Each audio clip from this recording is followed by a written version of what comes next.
खुद है Raiwind railway station के मनाजिर हैं।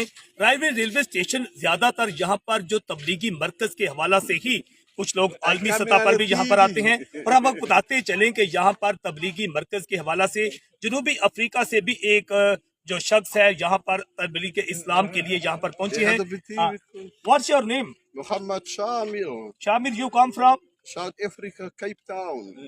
So what are you, your life image, what are you doing? Oh, inshallah, I try to give my life, inshallah, for deen, inshallah. Hmm. I'm retired, inshallah. Come to Ravin to come learn the effort of Nabi Muhammad Mustafa, sallallahu alaihi wasallam. By arriving, they teach us that we have to change our identity. That we are You not, came first time in Raivand? yes, first time.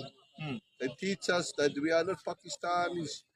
We are not South Africans. We are the Ummah of Nabi Muhammad Mustafa.